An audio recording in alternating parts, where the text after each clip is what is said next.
એટલે તમામ બીમારીનું કારણ એક જ છે કે આપણે આપણો માપ ભૂલી ગયા છીએ. આ રોજ 15 મિલીગ્રામ લોહી બનાવે, રોજ.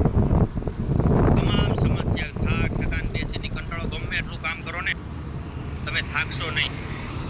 એટલી લાજવાબ પ્રોડક્ટ છે. અને હમણાં આપણે તમે સવારના માઇન્ડ પાવરમાં હો ટીસી બાબાના, તો આ બેનો 3 વર્ષથી આ જે લે છે એ 6 મહિને લોહી આપે છે. બાકી ભારતની એક મહિલા એવી નહોતી કે એનિમલ ન હોય, અને ભારતની એક મહિલા એવી નથી કે કોઈ લોહી આપ્યું હોય.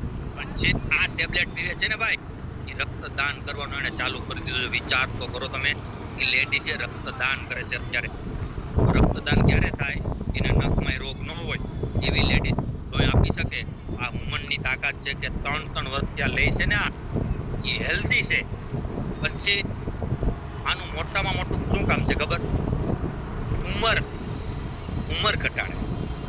એ રીતે ઘટાડે કે આપણે 40 વર્ષના હોય, 35 ના લાગી, 30 ના લાગી.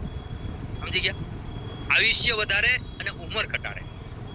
આયુષ્ય, જો મારા શબ્દને સમજો, આયુષ્ય વધારે અને ઉંમર ઘટાડે. બાકી અમારે બોડી ચેકઅપ કરવાનું આવ્યું હોય તો સમજી લો કે બેન હોય તો આમ લાગતા હોય 30 વર્ષના, અને બોડી ચેકઅપ કરીએ ને તો 45 વર્ષના લાગે. એનું કારણ શું? કે તમે કામ એની પાસેથી 45 વર્ષનું કર્યું છે અને ખોરાક તમે ખાલી 30 વર્ષના જ આપ્યા છે. એટલે તમે જોજો 45 વર્ષની બેન કોઈ સીધી નહીં હાલતી હોય. જોજો તમે મેજોરિટી નક્કી કરજો. 45 વર્ષના બેન છે કેમ હાલતા છે? 55-60 વર્ષના હોય ને એમ હાલતા છે. શું કામે ખબર? કે આપણે એને યોગ્ય ખોરાક, યોગ્ય પોષક તત્વો આપ્યા નથી, એટલે આપણે એનો ભોગ બનીએ છીએ. પણ જો જ્યારથી તમે આ ન્યુટ્રિશન હુમન જો તમારા બાળકીને આપવાનું ચાલુ કરો